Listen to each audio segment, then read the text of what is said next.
Hey friends, Matt aka Martin here, and today I want to show you how to create a really cool atmospheric drone sound using pretty much any type of sound, in fact any type of sound, inside of Ableton Live. First off, let's take a listen to the types of sounds that we're going to try and create here.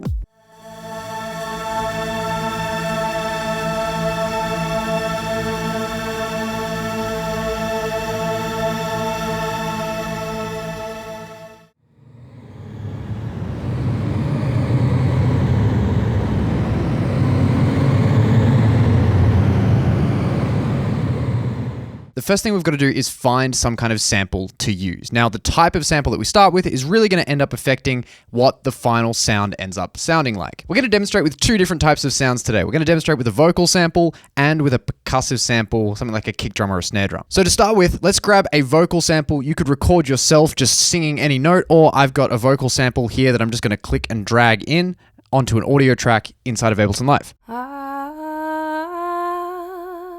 So what I'm going to do is grab just a small part of this sound. I'm going to zoom in and let's just take the last note right here. So let's split this note by selecting the area, pressing Command and E, and deleting this first part of the clip right here, then dragging this end all the way out to the start. Now what I need to do is go into the clip and make sure that warping is enabled. So I'm going to double click on the audio clip and come down to the warp section right here, click on the warp button, and now I'm able to affect the timing of the audio inside of this clip in a really fluid and elastic way. I'm going to use this to our advantage by then zooming out in our timeline here and moving my cursor to the top right of this audio clip until it turns into a square bracket, and then I'm going to hold down the Shift key. And with the Shift key held down, I can click and drag all the way out to the right to stretch out this clip until I can't stretch it any further. Now if I play it, this is what it sounds like. Which currently sounds a little bit too weird and rhythmic, and this is because of the warping algorithms that we're using to stretch out this audio. I'm not going to go too into detail on the warping algorithms here, but for this particular effect, what we want to do is go down to our warping section inside of our clip options, click on the first drop-down menu and select texture. And now we can play around with the grain size and the flux options to get something that sounds a little bit smoother.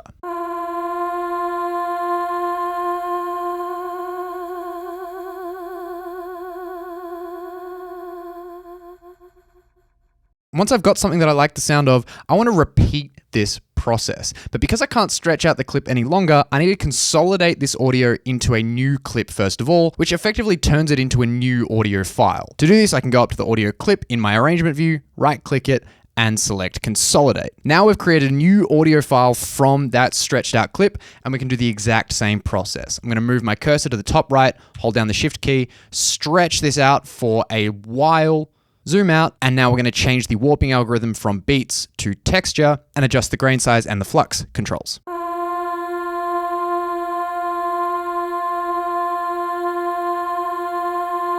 And this is really where the basis for the sound comes from. From here, I can shorten the audio clip to say 8 bars by trimming it in on the right-hand side, not holding down the Shift key. And then once again, I'm going to consolidate this clip. I'll right-click it and come down to consolidate. So we have a final audio file. Now comes the cool part, adding some effects. There are a bunch of different types of effects you can add to this sound to make it really washy and drone-like. But the main two we're going to look at are reverb and delay. I'm actually going to start by adding a delay to this sound. So I'm going to go to my audio effects, delay and loop, and just add a standard delay. In order to spread this delay out in the stereo spectrum, I'm going to engage the ping pong option, turn up the feedback a little bit more, and I'm also going to pull down this little dot in the bandpass filter display. I'm going to increase the dry wet right here, and now we should have a little bit more of an atmospheric sound.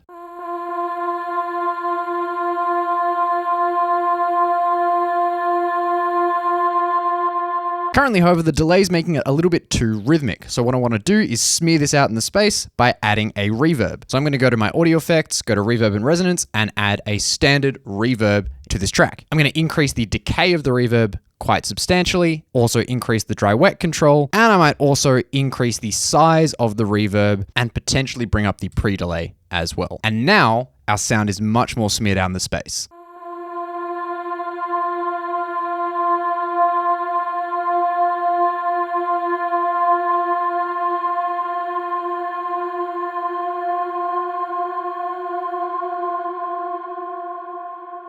We can take this sound even further by actually adding a duplicated version of the original sound source, but pitched either up or down an octave or some other harmonic amount. To do this, I'm actually going to use Ableton Live's shifter device. I'm going to go to the audio effects section, go to the pitch and modulation section, click and drag in a shifter and bring it before the delay device. I'm going to make sure it's in pitch mode, set the dry wet to 50%, and then bring down the coarse by 12 semitones. And now we should have a lower octave version of this sound playing at the same time as the higher octave version, giving us a much thicker and more dense texture.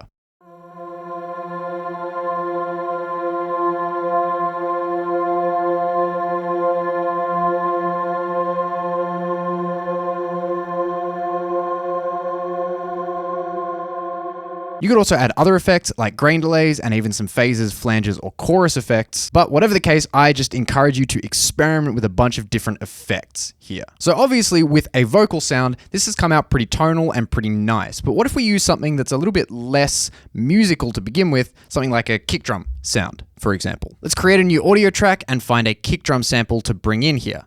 Now with this kick drum sample on our audio track, I'm going to double click it, make sure it's warped, zoom out and stretch this out like I did before. I'm going to set this to texture and have a listen to what it sounds like. Again, adjust the grain size and flux parameters. Then right click, consolidate the clip and do the same process again. Stretch it out, change it to texture mode, adjust the grain size and the flux parameters, and now we get this sound.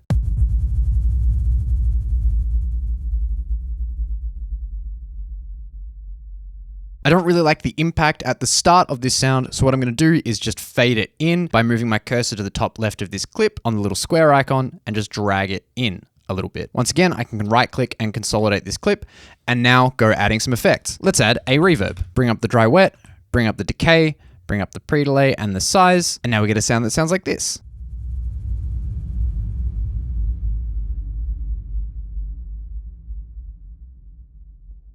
And just for the sake of it, let's extend this kick drum sound even further. Go back into our clip, turn it to texture mode, adjust the grain size and flux parameters.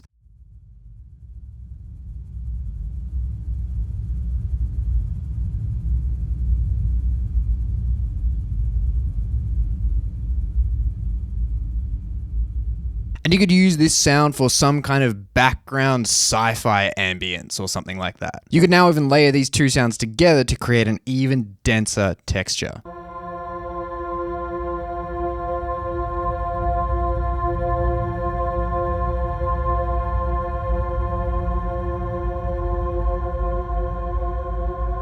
Using this technique, you can create some really wild, cool sounds. And honestly, I have so much fun just sitting down and playing around using these techniques. If you want to see more videos like this, make sure to hit that subscribe button. And if you want to learn a more advanced sound design technique to create realistic water sounds, why don't check out this video right here. That's all for me from today. If you like the video, consider buying me a coffee by heading to my Buy Me a Coffee page. Otherwise, I hope you're having a great day and I'll see you all in the next video.